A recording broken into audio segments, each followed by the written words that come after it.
Hello, everyone, and welcome back to another episode of A God Shift. I'm your host, Shayna Rattler, and I appreciate you being here today. But before we get started, I have a favor to ask of you. Wherever it is that you are listening to this podcast, I want you to take a screenshot.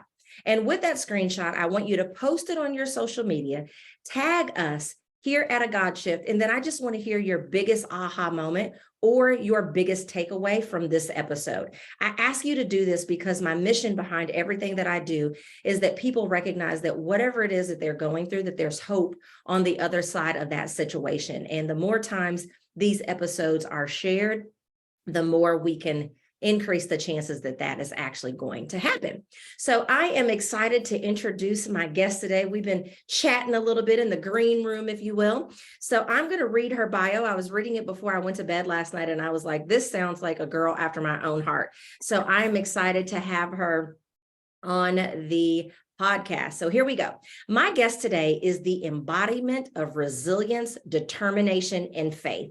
Her story is one of transformation, growth, and purpose. She is the founder of Her Promise Circle, which is a faith-based community that empowers women to pursue their God-given potential while providing resources to support their mental, spiritual, and physical health. Her journey to create this incredible community was born out of her own struggles with burnout, mental health, and a desire to create a safe space where women could grow and thrive. That is so, so important. I want to welcome to the show, Michal Carlock. Hi, Shayna. Thanks for having me. I'm so excited to have you here. So I want to set the stage for the conversation. So the name of this podcast, the name of all of my platforms are A God Shift. And my definition of a God shift, Michal, is the moment a disruption in your life collides with God's purpose and moves you into new dimensions of possibility. And I believe, I don't just believe, I know for a fact at this point that God is very intentional about the things that he uses to get our attention. And he uses that to get our attention because he wants to invite us into the life that he really has planned for us. I believe that many of us are pursuing the wrong place, whether it's physical, in our relationships, our mindset, anything that is on the path, anything that we're putting energy into that is not on the path that God has planned for us. I think he's going to do what he has to do to get our attention. So I would love to hear, Michal, if you can share a time with us that you've actually had to overcome some level of disruption to get to who you are today. Woo, child. I hope y'all ready for this story. So I am a PK at heart. My grandmother was a pastor and my mother was ready to be ordained, and my grandmother passed. And so it left me and my mom in this sort of wildernessy space because my grandmother had cancer and I trusted that God was going to heal her. So I'm like 16, completely unprepared. No one had died in my family before her. Anyone, in the immediate family, Right. that would affect me. But I wouldn't call it church hurt, but I trusted God to heal her so much. And I felt like I would have spent more time with her had I been prepared. She died pretty quickly. She had ovarian cancer.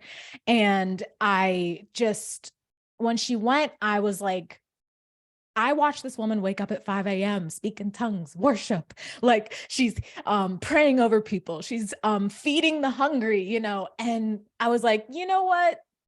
Yeah, I think I'm good on this whole, I believe in God. Absolutely. Like I've never denied him, but I was like, what's the point? Like, mind you, this is the mind of a 17-year-old, but I was just listen, there's 47-year-olds that feel the same way. Like, I don't know about this God business anymore. About it.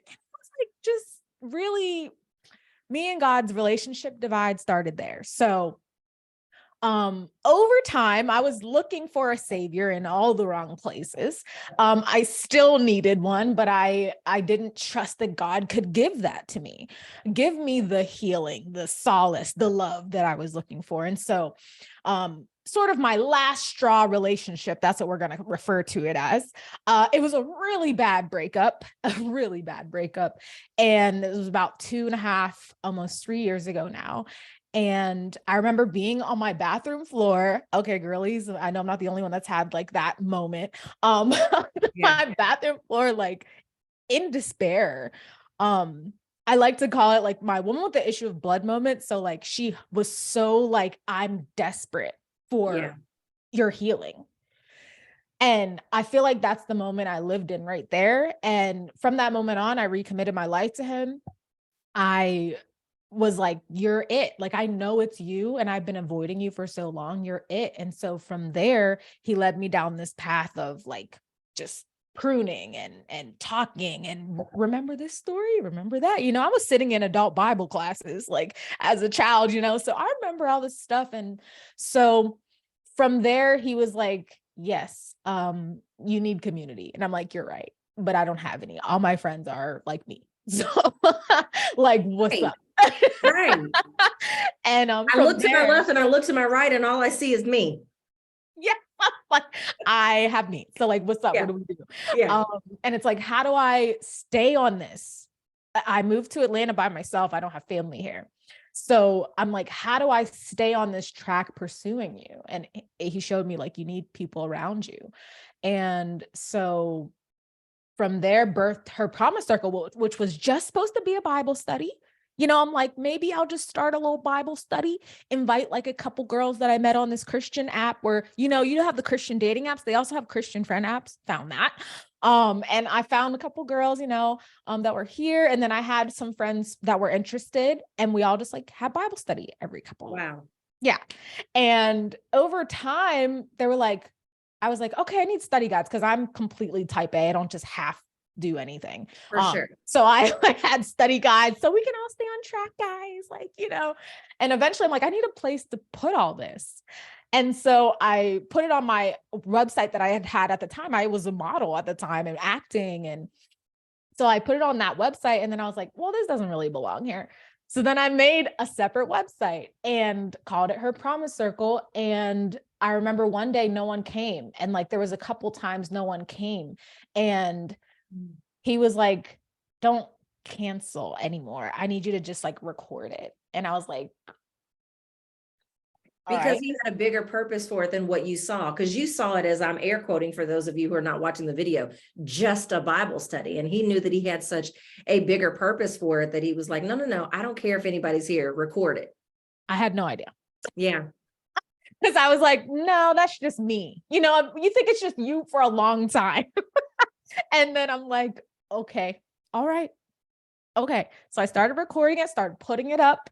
And before I know it, I'm talking about it on TikTok, and then like 150 people sign up. And I'm like, okay, what do we do? I do that when I look at him.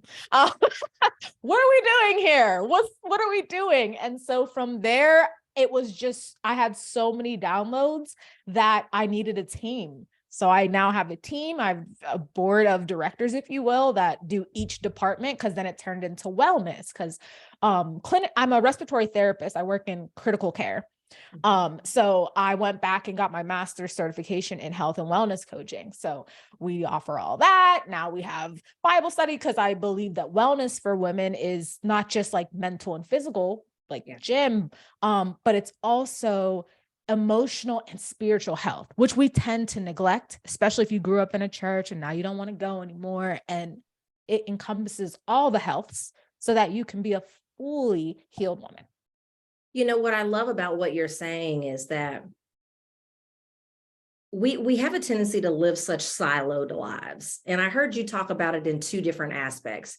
I can so relate to what you were saying when you're like, but I've got this website of what I do professionally, but I know that I'm called to do something for the kingdom. And that doesn't really fit with that umbrella. Like there's not like a common thread that links them together. And, even if they hire me for this, they get actress and model Michal over here, but Jesus Michal, but I haven't really figured out. I was so there when I was, oh my gosh.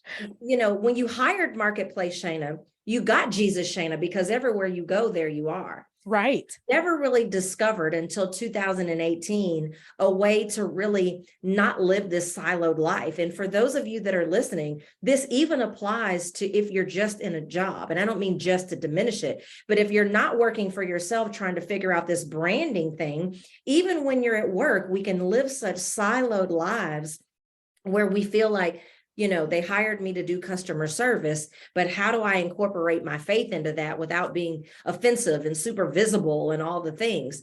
And then I heard you say, we need holistic health. Like there's not just one part of the way that God created us. He created us mind, spirit, body. And if we only focus on one part of those pieces of our lives, then we shouldn't expect to get positive results. So it's like, okay, I'm so focused on my mental health, but now I'm out of shape and can't breathe. You know what I mean? Like I'm on this health journey and I'm doing all the things, but your mental health is jacked up. You know what I mean? And so I love that you have created a space where you can give women the opportunity to say, listen, I want to heal all of you. I want you to be able to, because you're never going to be able to pursue your purpose. You're never going to be able to do what it is that God is calling you to do if you're not whole in the entire spectrum of your life. And I'm learning as I go as well. Yeah. So Michal, so you go through this process, right? Like, yes, you're praying for God to heal your grandmother. He doesn't. And so now you're like, Lord, I know you're there and I know you're real, but yeah, I don't know if I'm vibing. Trust issues. Right? I've got trust issues now. So I'm giving you the side eye, right? Like, let's just be honest. Lord, I'm giving you the side eye. I know you're great and all the things that I've learned. I'm not poo-pooing on everything my grandma taught me, but I'm giving you the side eye, right? Yes. So, you moved to Atlanta. He calls you to create this Bible study, which becomes an entire company, right? Yeah. So what did you learn during all that? Oh, okay. Personally, or would you say like in general? I feel like my biggest takeaway, and I feel like it's just rounding home now, now that I kind of see a little more as to what he was trying to show me, is that humility and vulnerability were things that I was severely lacking. Because like I just told you, I'm a type A woman. I suffer from perfectionism, people pleasing, all the P's, and for a long time, like, that's who I am. Like, that's my personality. And in how you said earlier, how we have to figure out where we fit or where God fits, or is this side or whatever. It's like I had to relearn me. Because he reveals you as you stay in him, abide in him. And I had to let him redefine a lot of things that I thought were, because the world taught me that's what they were. And so the key to getting closer to him and to seeing more of me was actually unpacking and being able to be humble and vulnerable. And when I say I needed humbled, child, like, pride overcompensates for insecurity. And I had plenty of that. And so where the pride was, I had to be like, okay, I'm wrong. All right, I'm wrong. What is it really like? And it takes a lot to humble yourself. It takes a lot, because this is how I've been for the past 10 years. This is how I've shaped my relationships for the past 10 years. This is how I've went to work for the past 10 years. And so when God is like that, that's not you. Like, you made that outside of me. To let him deconstruct and reconstruct is the hardest part, but it's so worth it, because I realized that even in like waiting for marriage, when God redefines intimacy and vulnerability, not only am I getting closer to him in this season intimately, but he's also preparing me for what I'm praying for, right? At the same time, like, he interconnects everything together. And I think that's the most beautiful thing about this process. So I believe that disruption, if we do the right things or avoid the wrong things, can actually become a tool that makes our life better. So with all the women that you've worked with, what have you recognized, Michal, are some of the most common barriers that actually prevent us from being able, because I said in the beginning, God is very intentional and specific about the disruption that he chooses for your life, because he knows that's what it's going to take to get your attention. Yeah. He has a desire for it to be a tool that moves you forward and not something that keeps you stuck. And so what have you identified are some of the common barriers that actually prevent us from using this disruption as a tool to move us forward and ends up actually keeping us stuck? Yeah. I would say fear. Because fear is actually rooted in a lot of the things that the women struggle with. So when I do my Bible studies, I bring in like psychology stuff and things I learn in therapy because it makes it more understandable and practical. So it's like, yeah, it's nice to learn the story of Jonah and the well, but like, oh, he dealt with anger. Oh, and God asked him twice, why are you angry? Because he's patient and he's there and he's aware of your feelings and how you're feeling, right? And he cares. And so I break down the stuff so that we can apply it in our daily lives. Because how many times have we had friends be like, what's wrong? And you're like, I'm fine. I'm good. Everything's fine. Everything's on fire. But you're like, I'm fine. I'm good.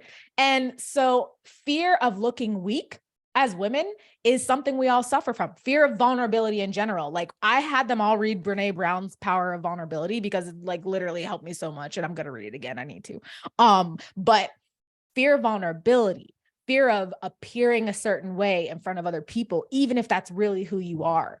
Fear of like being uncomfortable. Even taking a leap to be someone that the person that God wants you to be. Fear in general holds a lot of us back and keeps us stagnant. And to face that, I always say, like, we're not confident in ourselves. We're confident in the God that we serve and what he's placed in us. So if you would take that weight, we have taken the weight. We have taken the weight of how we perform. That's why we're trying to be high achievers, because that's where we put our worth at. That's where my worth was for a long time, is like how much money you're making. Are you moving up? Are you doing this? Are you just, oh yeah, like I built a house. I'm by myself, independent woman. Great and all that. But that can't be where your worth and value comes from. Right. And as women, we place our value in the wrong things. And so out of fear of losing people's aspects of us, we stay stagnant or in a place where we're not moving closer to God at the end of the day. I actually like have a vision as you're describing this, like a mountain, because I feel like we have these measurements of success that we're striving to achieve, that there's absolutely nothing wrong with the things in and of itself. But as you're trying to climb this mountain of success so that you can get to the peak, what it's really doing is creating a barrier between you and what it is that you really desire. So you think you're doing all the things to achieve all the things, and what it's really doing is actually becoming, it's coming between where it is that you're really designed to be. You know, you can lose sight of your worth. I love that you talked about this whole strong thing. Like as women, we're taught to be strong. Oh my And God. there's absolutely nothing wrong with that, because I consider myself to be a strong woman. But if you're not equipped with the tools to be balanced and to be in harmony, your strength is going to prevent you from calling on people when you need help. Absolutely. Your strength is going to really just become a mask for everything that it is that you're really experiencing. Because guess what? When you're a strong woman, there's no space for being visibly vulnerable. Come on. That's it. And so I love what you're saying is like, as a woman, go do all the things. I believe that you can have all, I believe you can do it all and have it all. Maybe not at the exact same time, but I do believe that you can have it all. I believe that you can be it all. I mean, we're daughters of the king, right? Yes, like exactly. I'm so tired of seeing people walk around with daughters of the king t-shirt on. Oh my gosh. They haven't done anything God has asked them to do. They don't have anything he promised us that we can have. Like, what kind of king do you serve? Where's this his daughter? Right? So I love that you're shedding light on this, that yes, have all the things, be all the things, but in an effort to achieve those things, make sure that you are in harmony. And I say in harmony on purpose because I don't believe in balance. I believe that balance means that everything in your life is going to have equal attention. That's like a machine. I don't know an individual that can give equal attention to every single aspect of their life, but I do believe that you can give the appropriate amount of attention that is required for this season or for this moment in order to be able to blend it together and be able to find harmony. Yes, absolutely. Well So said. Sounds good.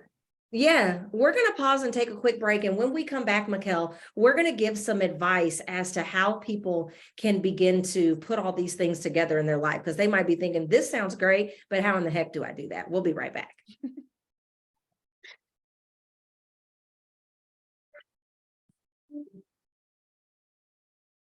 This episode is brought to you by the free guide, When God Says Shift. Inside, you'll discover the 4 shifts required to reveal God's plan, to ditch disruption or delay, and get his blessings faster. Head to godsaysshift.com to access it now. All right. Quick commercial break. So we're back. I want us to shift to giving some tips, because you talked about it. You were like, I'm going to church. I'm hearing all the things. All these things are great. I'm happy. That was great. That was emotional. Everything rhymed and started with a P. But then when I get home and life happens, or hell bust the gates of my life wide open on Wednesday, what do I do? And so on my platforms, Michal, I'm real big on, I love stories and I love concepts, but I really want people to have information that can become transformation. And I believe that the only way that we can do that is if we give them something tangible that they can do right now. So if someone is listening to this and they're like, well, I want holistic health, I want all the things, and I don't want to destroy myself in the process. Like, I've gone through my own forms of disruption and I want to use it as a tool, that God intended. What would be your best tip that you could give someone that is struggling to shift their life in a positive direction? Take accountability. Face Tell yourself. us more. Obviously the relationship I was in that ended in complete disaster didn't happen by accident. And it would have been easy for me to blame him for making me feel this way, hurting me. But this is a common trend of man that I tend to choose, the emotionally unavailable man for the emotionally unavailable woman, right? But I would never have considered myself emotionally unavailable then. Wow. I would have considered myself the one who's always giving. And then later in therapy, you learn, oh, that's codependency. You're trying to give so someone stays, so you have that validation. And I'm like, so I've never been in love. Great. So it's like, once you start to, again, be humble enough and vulnerable enough to unpack this stuff, not only with God, but with yourself, you have to face yourself. And a lot of us are full of shame and guilt as women from the choices and decisions we've made. And so we don't want to take accountability for it. We want to say, we're here because of him. We're here because of my mom did this and my dad. Okay. Yes. That happened to you and that's part of your story. But after a while, you need to take back control and get your life to the place God sees for it. And taking accountability has been probably one of the biggest life-changing things for me.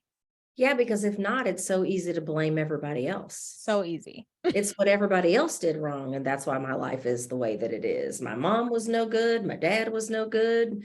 My boyfriend was no good. The dog was no good. My teachers sucked. Like, it's so easy for us to blame everyone else. And so I love that you're saying, like, you need to be introspective enough to identify the trends and the patterns of evidence, because just like success leaves clues, trauma leaves clues as well. And so you may be listening to this and be like, well, I'm not going through anything traumatic. Well, if it's keeping you stuck, trust me, you're going through something. You're going through on something. some level or another. So look into yourself. So Michal, what would be, do you have any final words for the audience before we begin to wrap up? I say this. You are deserving of the unconditional love, God's definition of love in every area of your life. And to accept that when you haven't always gotten that is hard, but understand that it's meant for us. He chose us, not the other way around, right? And you're deserving of feeling his love in every area of your life. That's health, that's in the area of success, whatever it is, but you're deserving of it. All the things. So how can we All follow? the things. How can we follow you on social media? So my Instagram is at Michal.Renee. Her Promise Circle is Her Promise Circle on everything. So Instagram, YouTube. I also have Her Promise Circle podcast. It's on Spotify and Apple Podcasts, Google Podcasts, all the things. And then herpromisecircle.com is our website where you can join. We have courses, we have classes, we have an outreach team. You could be a brand ambassador. We do coaching from business to fitness to clarity coaching, life coaching, and faith-based options for all of these. So, Awesome. yes. Awesome. And so if someone wanted to take things further with you, is that what you would recommend, is that they go to that website? Yes, Her Promise Circle, you'll find everything Okay, that you need. awesome. I'm going to make sure that the links to all of your social media and the website is in the show notes. So folks, all you have to do is click it. Michal, thank you so much for being here today. Thank you. And sharing these wonderful gems. Share this episode. And even though Her Promise Circle is for women, and we've talked a lot about women, every single thing that we shared on this episode is gender neutral, right? Yes. Not trying to keep with the theme of the world, but Exactly. this applies to men as well. So share this. Everyone, thank you so much for being here. Go back and listen to old episodes and previous ones and new ones as well. So everyone, thank you so much for being here. Have a great day. Bye-bye.